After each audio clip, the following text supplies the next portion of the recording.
gentlemen, this bout is scheduled for 10 rounds in the heavyweight division. Brought to you by Riyadh Season and the General Entertainment Authority, GIA, with Frank Warren for Queensberry, Canelo Promotions, Agon Sports and Events, and Sella, in association with Boxer, Bob Arum's Top Rank Incorporated, and Antonio Leonard Productions, along with their great sponsors, Riyadh Season, STA, STC, Dr. Suleiman El Habib Medical Group, and Arena Fitness Innovation. It is sanctioned by the British Boxing Board of Control, Steward in Charge Guy Williamson, Supervisor Dennis Gilmartin. The 3 judges assigned will be Pablo Gonzalez of Spain, Kieran McCann of England, and Bob Williams of England. Our referee in charge, third man in the ring, will be Howard Foster of England.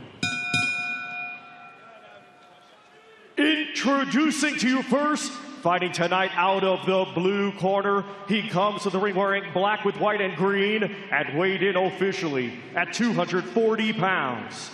Coming to us from Ughelli, Nigeria, he brings a professional record of 20 wins, just 1 defeat, 14 of his 20 wins coming by way of knockout.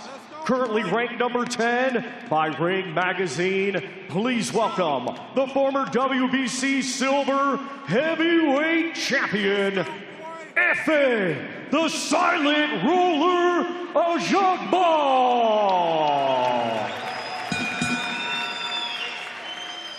And his opponent across the ring, fighting tonight out of the red corner. He comes to the ring wearing blue, red, and yellow and weighed in officially at 299 pounds. Hailing from Kananga, Democratic Republic of Congo, he has a professional record of 21 wins, 2 defeats, 16 of his 21 wins coming by way of knockout.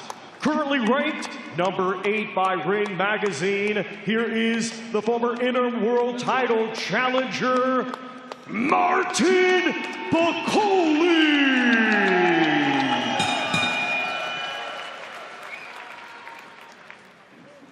Okay, guys, you both know the rules. Keep it clean, break straight away when told. Both of you watch your heads in close. Good luck to you both. Touch gloves. Good luck, lads. Well, we saw the bad blood between these two spill over this week, but there really is much more than just a grudge match at stake here. Both fighters in their early 30s, both coming off recent losses. The winner of this fight can make a strong case to be in a title caliber fight next. The loser may not get another shot at getting it. Round 1 underway. 2 massive heavyweights here in Bakole and Ajagba, and you're right, Chris, that this feels like one of those, the winner moves on in the heavyweight bracket type fights. So 2 red flags about Bakole. One is, how did he bounce back from that second round knockout? I know it was only 1 punch, there wasn't a lot of wear and tear, but this is a quick turnaround. The other is the weight, 299 pounds. Martin Bakole tipped the scales at. Now that's less than the 310 he weighed for the last fight, but it's 15 pounds heavier than what he was against Jared Anderson, which was one of the best performances of his career. We're going to see the effects of that last fight once he gets hit by that Ajagba right hand, which is his favorite punch. Big right hand, he stays at a distance, he sets it up behind a patient jab. That's how we're going to find out where Bakole's at in this stage of his career. You know, Sergio, both these guys are uppercutters. They both are into throwing that uppercut. Ajagba will throw it with both hands. Bakole likes that rear uppercut. They love throwing that punch. Head moving. Don't uppercut with an uppercut. On the outside, it's all Ajagba, and that's where he should be. You know, behind that long jab, he has that leaner frame. They're both the same height, but you can see that the mass is with Bakole. So just touching him downstairs to that soft belly would open up a right hand over the top. But you have to be very patient, of course, very careful with a guy like Bakole. Yeah, and of course, that's the formula, Chris, that Michael Hunter used to defeat Martin Bakole years ago, and Bakole's promoter, Ben Shalom, has talked about maybe orchestrating that rematch if Bakole can get the victory here tonight. I get the sense that Bakole wants that rematch, take the blemish off his resume. I'm not so sure Ben Shalom wants that. He may have eyes for bigger and better things for Martin Bakole.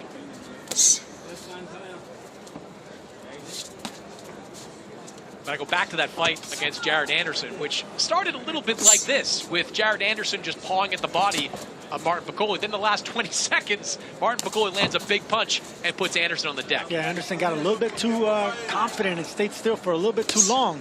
And this is what Ajagba is not doing. See, he's moving around the ring. He stayed a little bit against the ropes right there, but he has the distance, and he's keeping his range in between. As long as you don't get too close to Bakole, you're going to be all right. Bakole just slowly trying to creep his way forward here, looking for an opening to unleash one of those shots, maybe one of those drive-by uppercuts. Yeah, guys like that, you can just outpoint. You know, he's giving you rounds like this. You can just keep touching the body, keep jabbing upstairs, move to your left, move to your right. Just do not stand still in front of this guy. And I love the fact that he alternated the jab for a 3 right there. He led with a hook just to land that right hand. Nice right hand there from Ajagba as we close round 1. Here in Riyadh, you heard the final instructions from Billy Nelson to Martin Bakole as round 2 begins. Good start to this fight here for Efe Ajagba. And the quieter these rounds are, the better for Ajagba, as Bakole offers up a left hook there, caught by the right glove of Ajagba.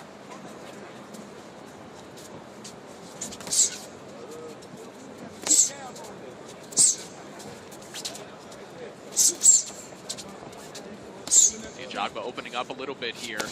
There's a good right hand that landed right at the end of round 2. And Chris, as you pointed out, this isn't an unfamiliar pattern for Bakole fights where there's kind of a lull, it's very quiet, and then before you know it, there's a very large man shaking his hips in the middle of the ring because he just scored a knockout victory. Yeah, it looked like Jared Anderson, first round, on his way to an easy 10-9 round. And Martin Bakole landed one of those kind of clubbing shots to change the fight. He is one punch away from changing the dynamic. Yeah, guys like Bakole, you can outbox, but you got to be smart enough to know that that's their strategy. You know, they're going to lose rounds to just set up the big punch, the big knockout. Ajagba should, you know, I'm sure he did his studying and knowing that this man, he's a silent killer. You know, he's one of these guys that just waits for that right shot, the power shot, and he sets it up with jabs like that. Long arms. So very few fighters have so much power without really stepping into those punches. I mentioned George Foreman. I'd put Vitaly Klitschko on that list as well. He just gets such pop off what is largely an arm punch.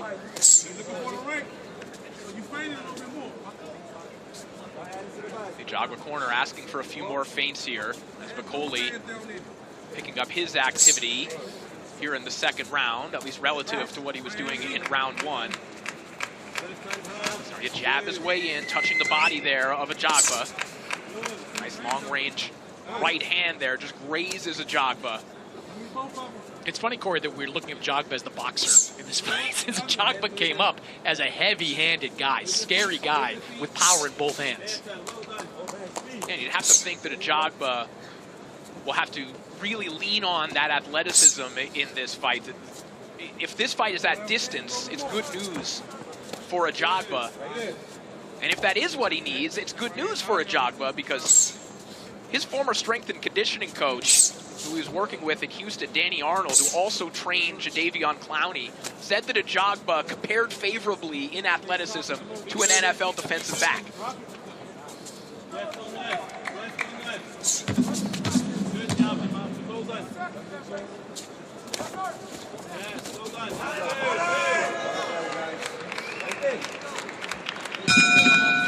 That'll do it for round 2. Better round for Bakole, but perhaps another one in the bank there for a job together, like these Riyadh season shows and brought promoters together. You get real friendly real quick, Corey. Well, these two certainly have not been friendly during the build-up to this one. Efe Ajagba and Martin Bakole. The tempo starting to pick up, and Bakole starting to pick up the volume here in round 3. Yeah, this is what I want to see from Bakole. He has to come forward. He can't let Ajagba keep picking him apart from the outside. Bakole needs to get on the inside, and the way to do that is breaking that distance with that jab, that long, strong jab. Nice right hand over the top there from Ajagba.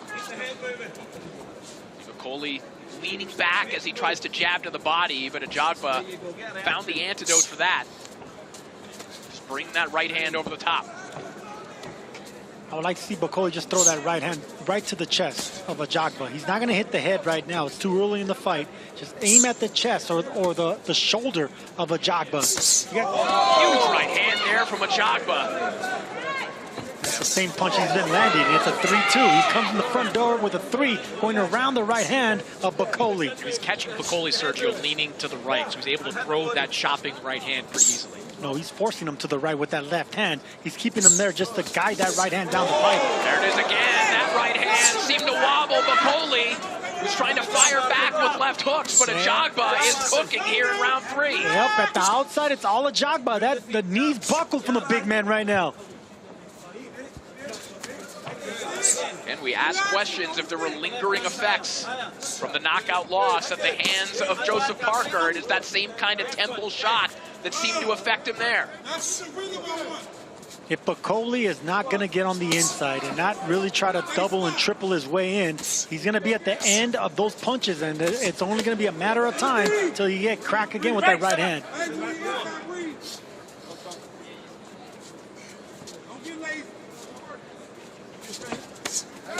Pull counter right hand there from Ajagba, who's corner right now, telling him don't get lazy. In other words, keep up the activity.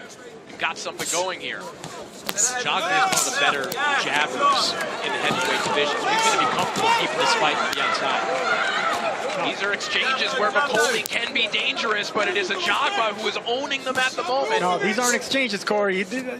He's getting hit. He's getting pot-shotted by the sharper puncher in Ajagba. He moves off the ropes really nicely. He wants to stay off the ropes and keep the fight in the middle of the ring. Good left hook there from Bakole. Stop pulling so much and keep your hands up. Stay sharp. Final 20 seconds of round 3. Bakole being given an opportunity here. Come on, something.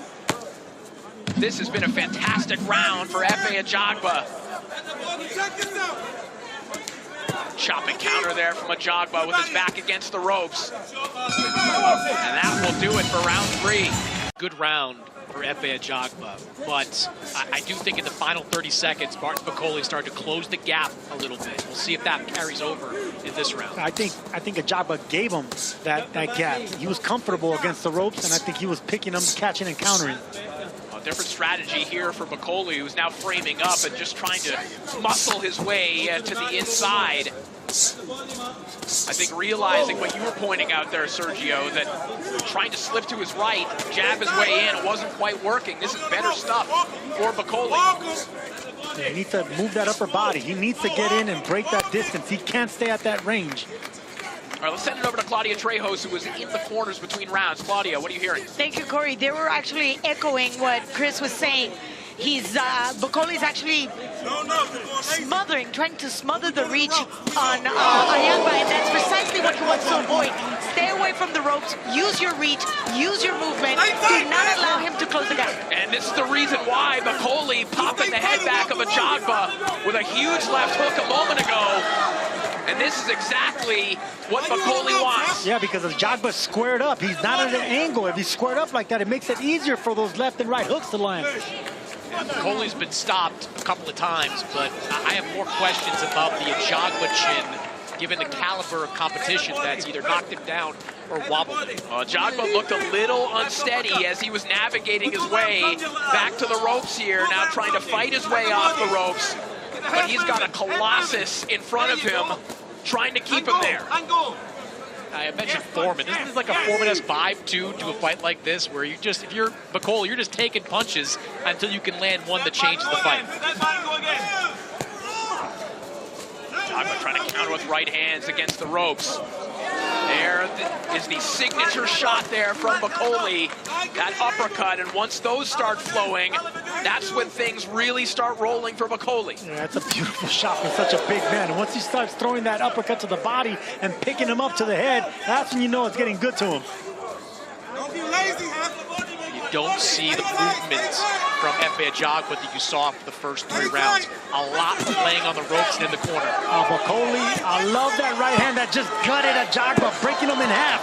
Ajagba stationary in the corner. He's absorbing a lot of shots here, some of them on the arms.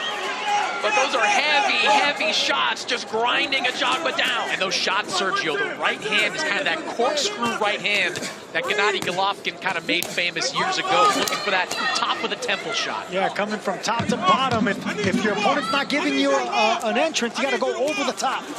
It was a good response from Ajagba a moment ago. 4 straight punches down the pipe, but Bakole just keeps plowing forward. You're being lazy in defense. Round 5 underway, and there has been a major momentum shift in this one after a dominant round there for Martin Bakole. It looked like things are going well for Efe Ajagba, but again, we talked about that familiar pattern in Martin Bakole fights, and it is showing itself once more.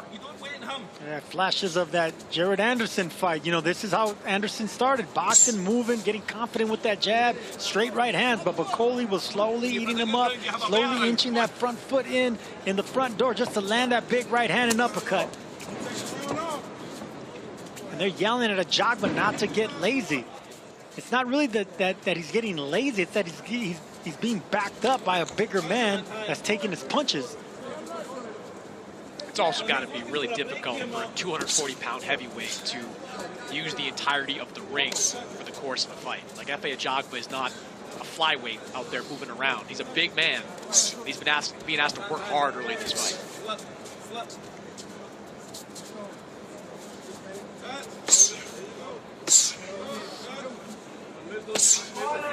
Bakole just parking himself there against the ropes, taking a long time to load up that right hand, and this was the posture that was allowing Ajagba to have success in the first 3 rounds.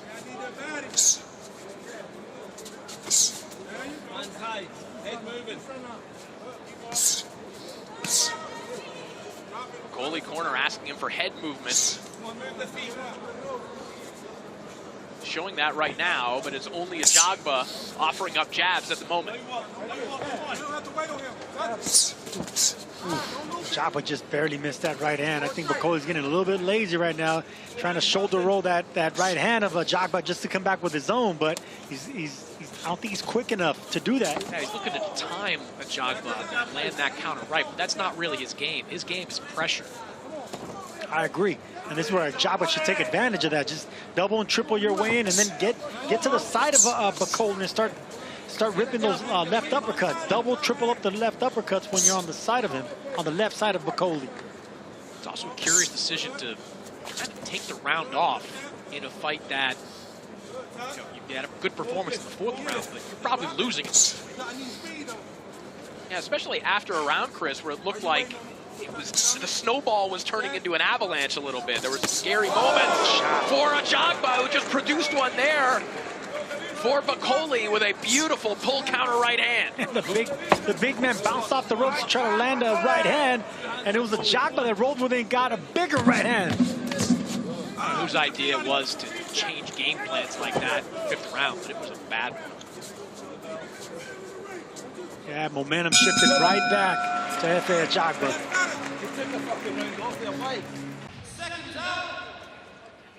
Round 6. Round 6 begins, and here comes the version of Martin Bakole that was looking dominant, and right before the round began, Ajagba's corner told him to stay off the ropes as these 2 men resume their trash talking. And Chris Bendix, let's take a look at your scorecard. Yeah, 4 rounds to 1 in favor of Efe Ajagba. First 3 were competitive, but pretty clean wins for Ajagba. Thought the 4th round was obviously Martin Bakole landed his best shots of the night. Then there was that perplexing last round where Martin Bakole decided to lean against the ropes and maybe give himself a bit of a break. But Efe Ajagba, 49-46 on my scorecard.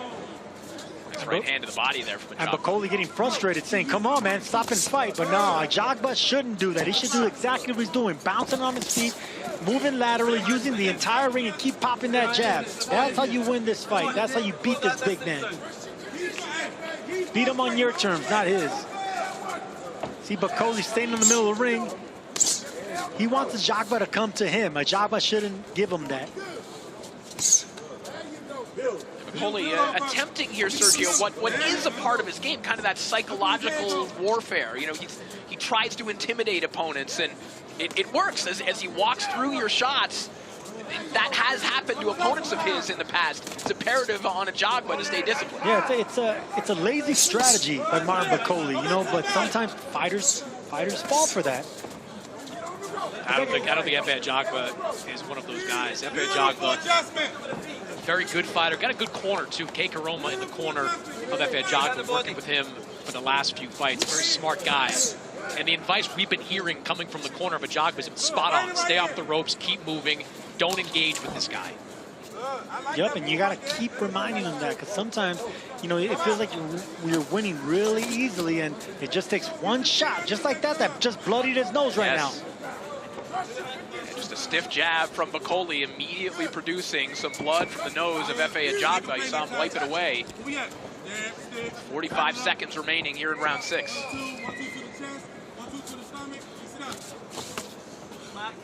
Right there. Look at your range. You right there. Shoot it.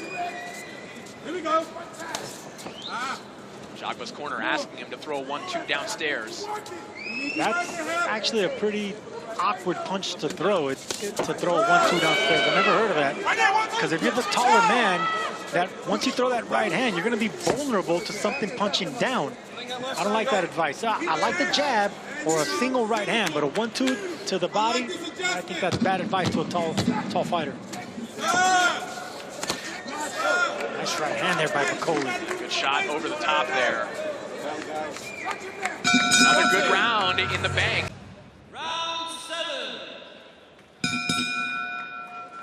Round 7 underway, and Martin Bakole had to be held back before the start of the round.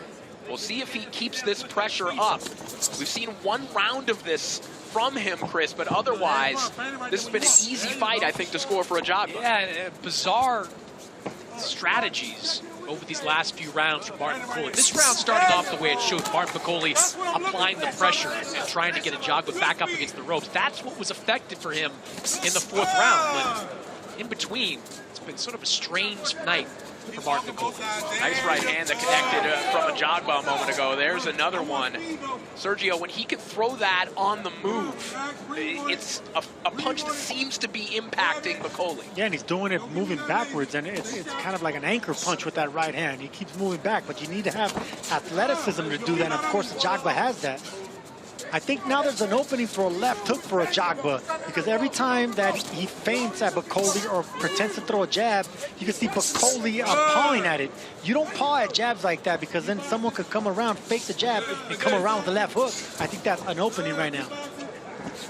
You know, I mentioned the weight of Martin Bakole coming in, and that to me was as big a red flag as the quick turnaround.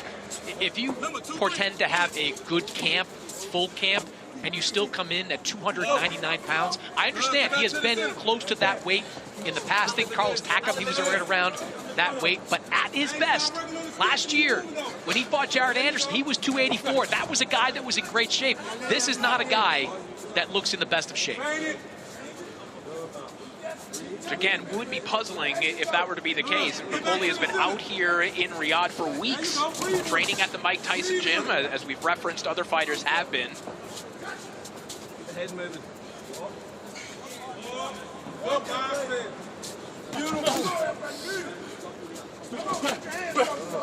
Right in.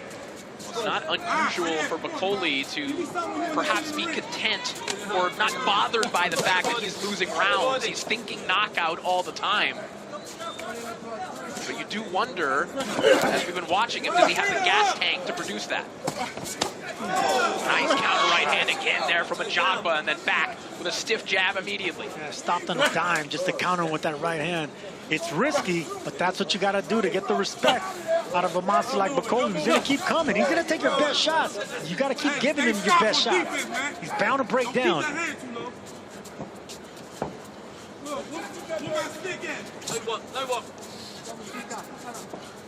The only way I could see Ajagba losing this fight if he loses focus or gets lazy, like they've been telling him in the corner. Other than that, this is easy work for Efe Ajagba right now. Just keeping his range, bouncing on the toes, and popping that jab.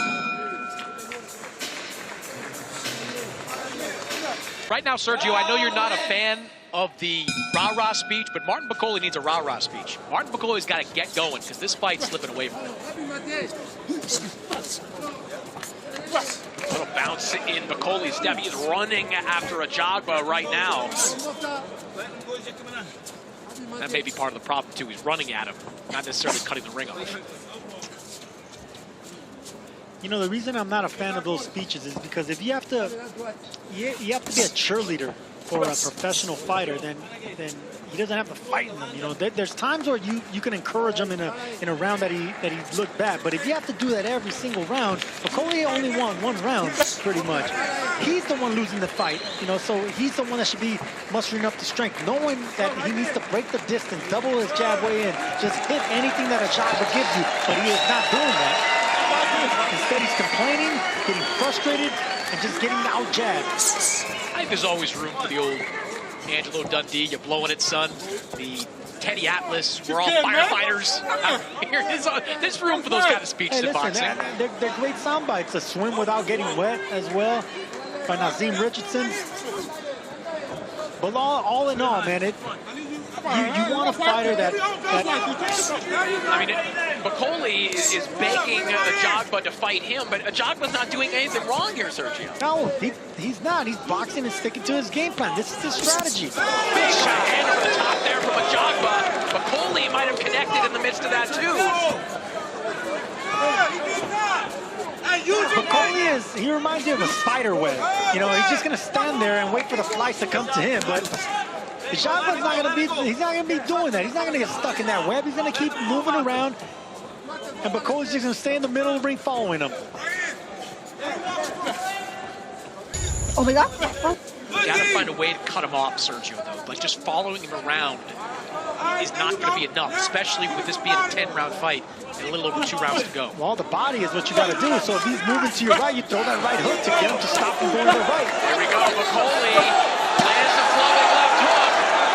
It doesn't take much. Martin Bakole coming alive here. There were serious questions about whether he had this in him. The blood smearing across the face of Ajagba as his corner begs him to get off the ropes. Bakole punching with mean intentions. You can see that he punches through opponents. Every time he misses a shot, it just goes straight through the line of fire.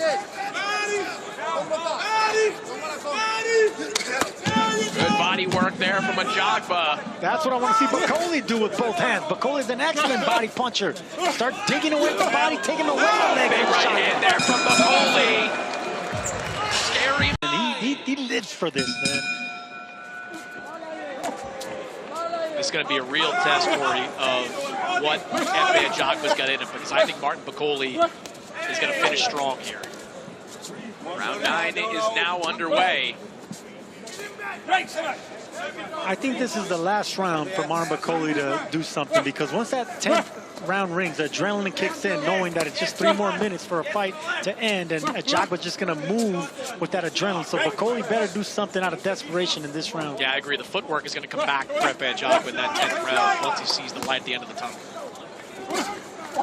Ajagba standing and trading here with Bakole, a little less mobile. These are big opportunities for Bakole. You'd have to think, based on how this fight has gone, needs a knockout, but it's Ajagba putting them together right now. Corner of Bakole screaming at him to throw the uppercuts in those moments. That would be a good opportunity to let those go.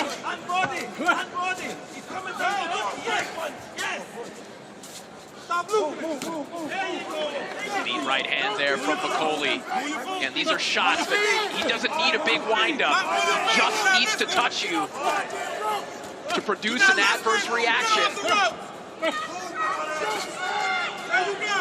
Ajagba just with the short punches inside, Bakole with the wide ones, and of course it's always the short ones that count. Ajagba's a smart fighter, really smart fighter, because he's great at distance, just like that when he has the range, but on the inside he doesn't pull back the punches. They're little short shots just to keep his opponent off him.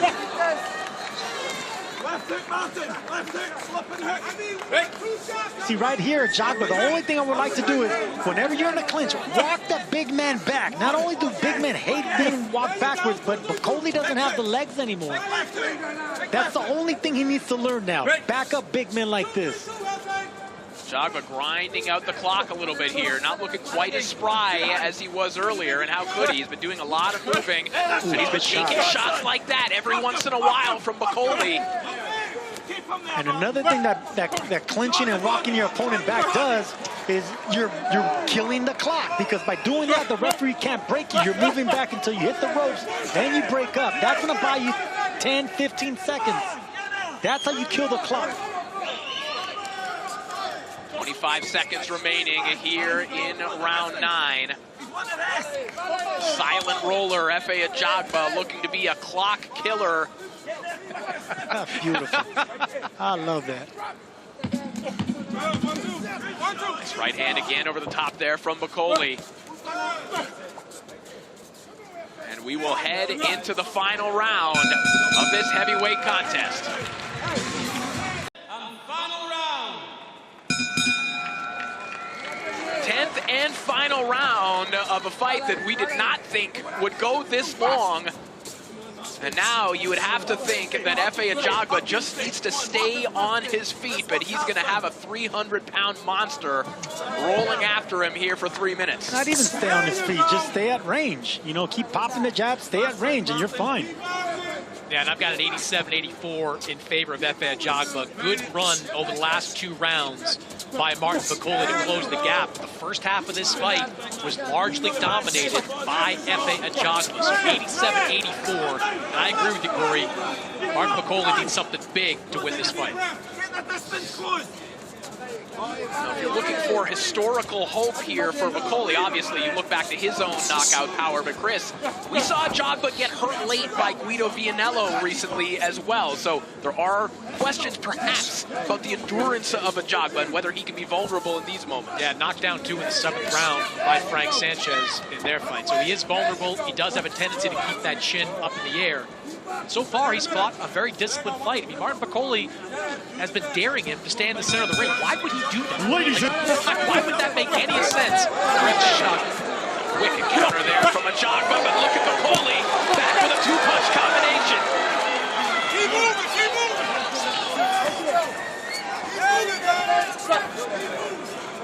Ajagba navigating the perimeter of the ring.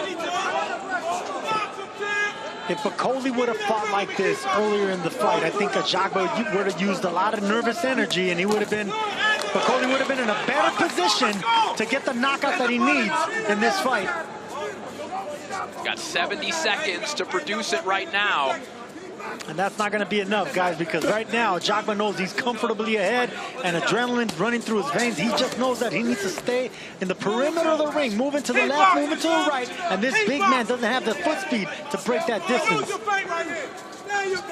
Give up this round if need be, but Ajagba's already at the finish line.